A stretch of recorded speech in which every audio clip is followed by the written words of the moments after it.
I didn't know who would be here, but can I just ask, like, what brought you here today? Why you decided to come? What's your name and what organization are you with? Zoe Chase. Zoe Chase. Mm-hmm. And the show is called This American Life. It's a radio show.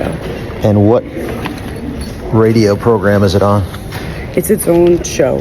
It airs all over the country. Who sponsors it? Is it on what program? It's a for-profit company. It's its own independent company. It airs on public radio stations. So it's on NPR? Well, yeah, it's on public radio, but it's not an NPR program. It's its own company. Okay. So what is your question? You talked to me before? Yeah, we met. I mean, it was like 2 Are years you sure? ago. Yeah. Which Reawaken? It was the first one I went to was in Nashville. Nashville?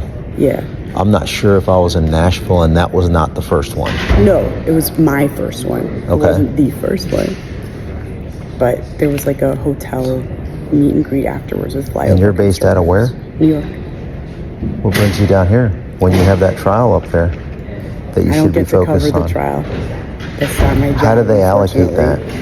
Well, like, do you get tasked to come down here? Not really. I don't get to make my own choices, but our show is like a documentary show more. It's like a magazine. Okay. And so we don't do breaking news. So do you want to do a sit-down long-form interview with me?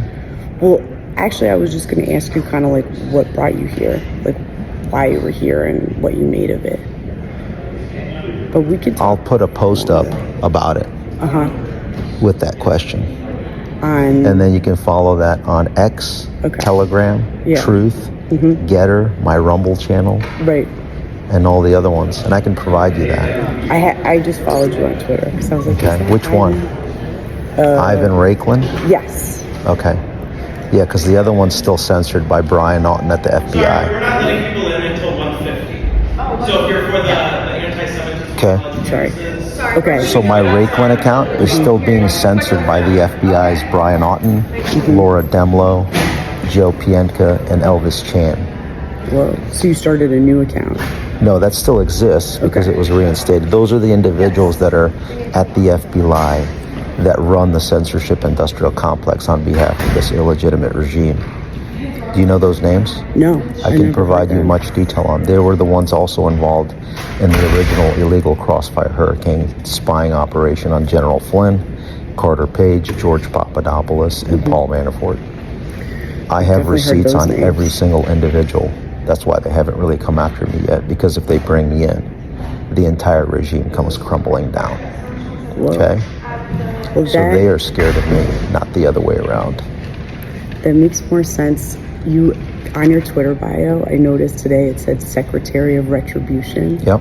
I will guarantee. That that means that I will guarantee consequences for a list of at least 350 individuals that are on my deep state target list.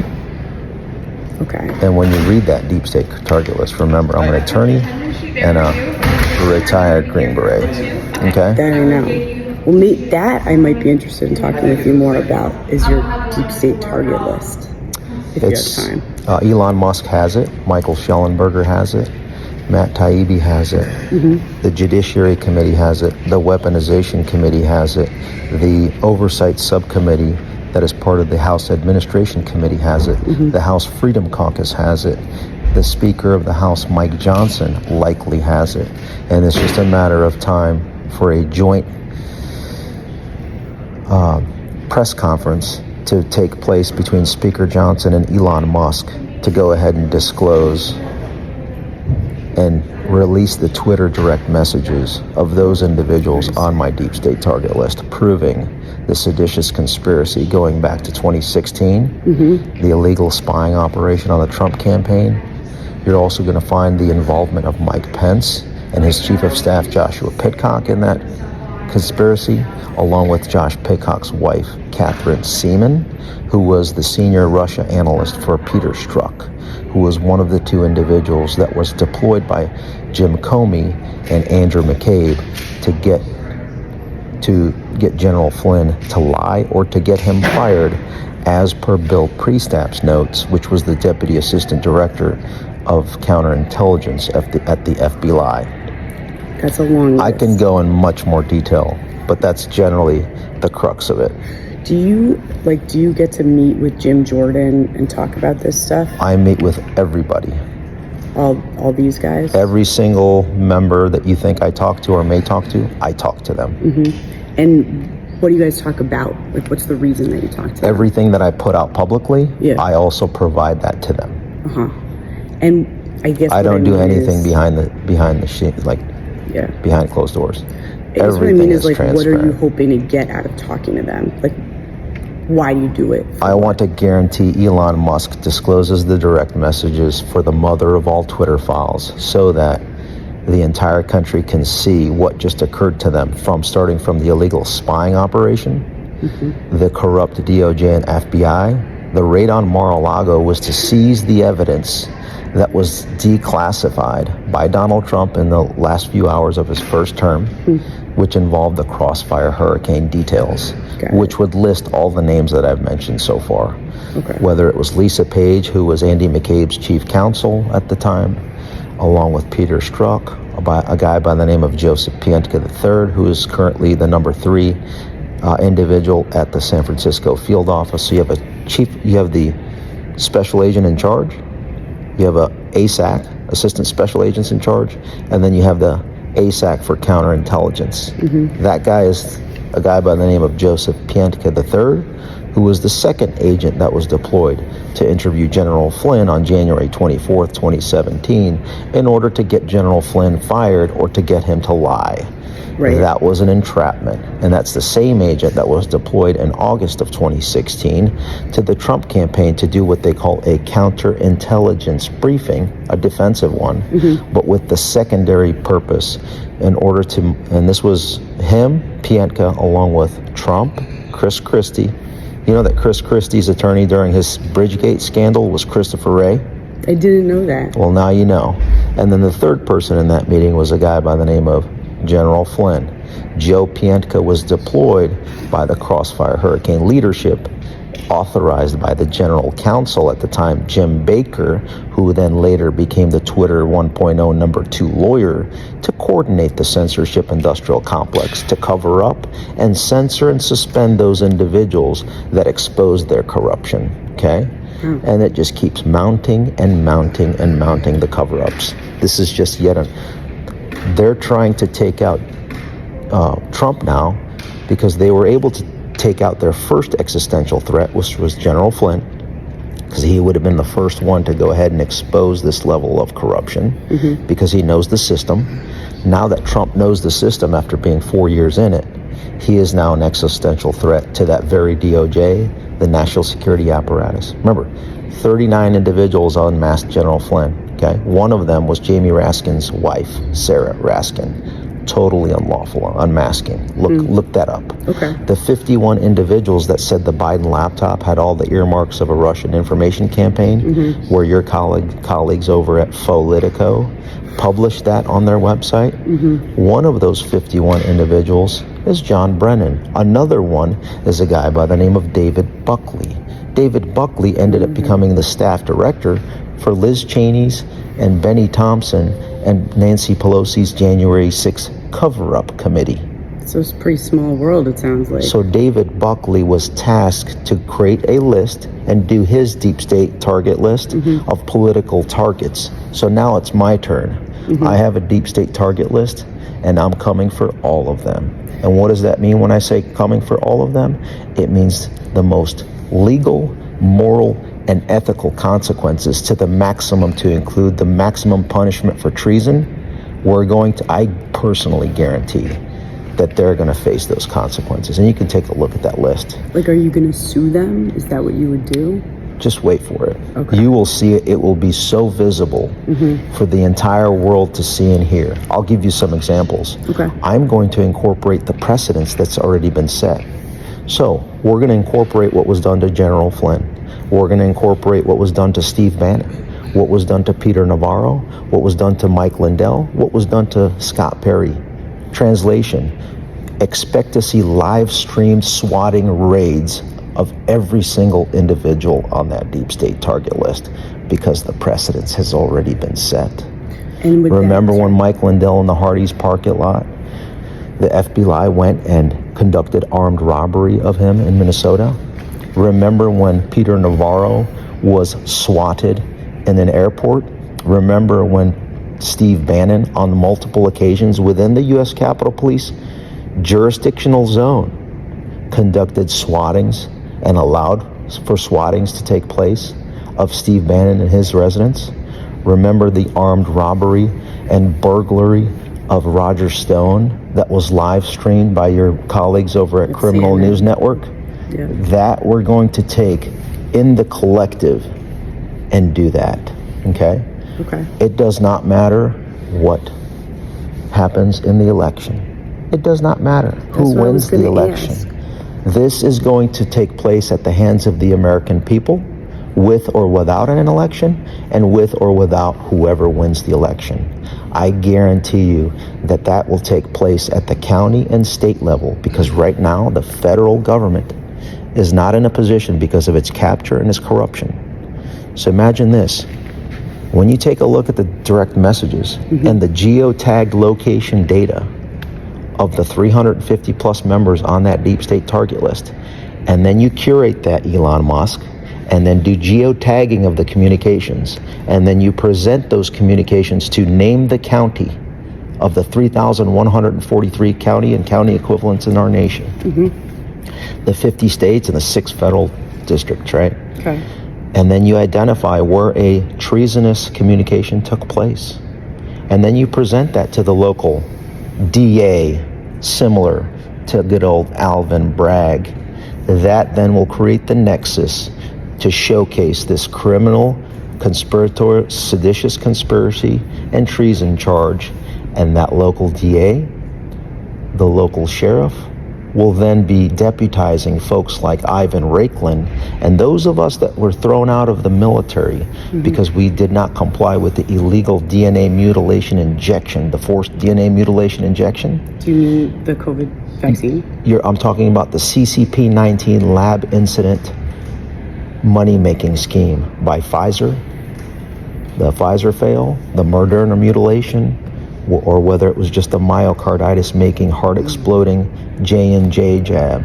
So those of us that were either thrown out or left because we would not participate in the DNA mutilation of our own physiological beings, there's 80,000 of us that are ready, willing, and able in order to be deputized by appropriate sheriffs throughout the country to be participants as lawful deputies to conduct live stream swatting raids of every single person that we can identify that conducted the necessary unlawful activity by county on my deep state target list. 2 questions. Where did you get the 80,000 number? My first question. Yeah. So 8,600, about 8,500 approximately, were thrown out of the military. Okay. Because they wouldn't do the vaccine. Because it wasn't a vaccine. The name of vaccine, the definition changed before the rollout, and it was never approved by the FDA. There was never a product that was approved by the FDA to then be able to coerce and manipulate into other people's bodies. Okay. Don't believe me? Look at the footnote on FDA's own quote-unquote approval of Pfizer's Comirnaty. Legally distinct, and the product was never created. The Pfizer BioNTech was created, but that one was never approved. That was only under emergency use authorization. Right. So I need to correct you on that one. You need to do some more studying, ma'am, okay? I hear you. Next, 80,000, okay?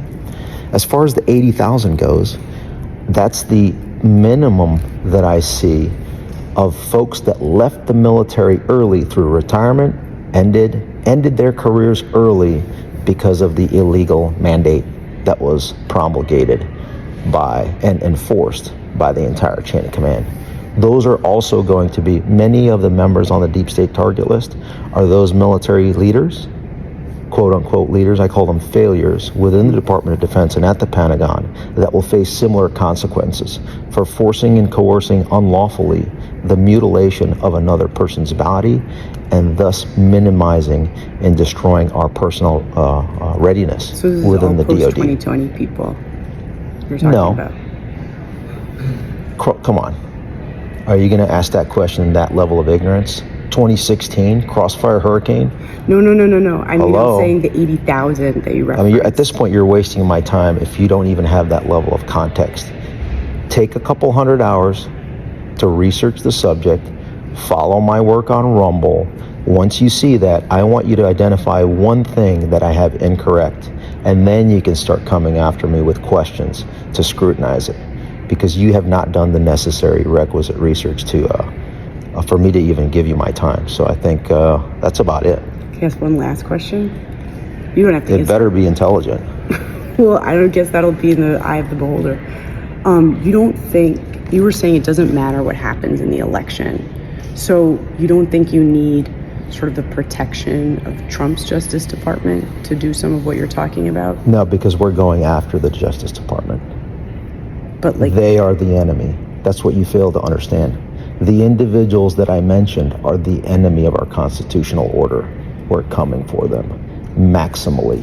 And how we're coming for them is because we are engaging with counties and states in order to crush them. with vis-a-vis, like via the sheriffs, basically. What do you think Alvin Bragg's doing right now? Is that a federal officer? No. Exactly my point. Look at the counties in this country that are red versus blue. It is overwhelmingly red. So Alvin Bragg and the Dems are setting our precedent as we go on offense. Okay.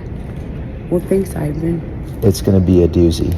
And I love it when it gets spicy. And there are, again, I believe you. out of the 80,000 of us, we are clamoring to be deputized by sheriffs nationwide in order to conduct the necessary live stream raids, if they want to push us to that. So if I did want to follow up with you, and you And I'll wanted say to lastly, answer- yeah, there are over 1 million service members. I'm going to say this. Like you said, Secretary of Retribution. The Secretary of Retribution consists of 3 divisions. Number 1, the research arm.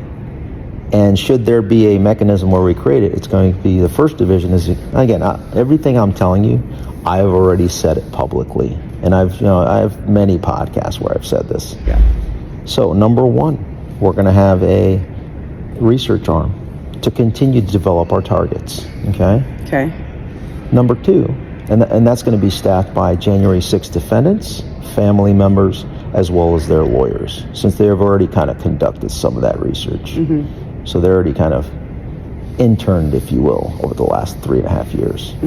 Number 2 will be the 2nd division, which will include the action arm. The 80,000 of us that have decades of conducting this type of activity of actioning targets overseas, right? And the 3rd arm is going to consist of those that will live stream, right? Independent media, obviously not your organization, won't be included in that. But they will live ride streams. along. They will ride along and live stream the swattings and raids of the 2nd division that I just mentioned, that are properly and appropriately deputized to conduct those raids. And then the 1st arm is obviously going to be the ones that create those lists.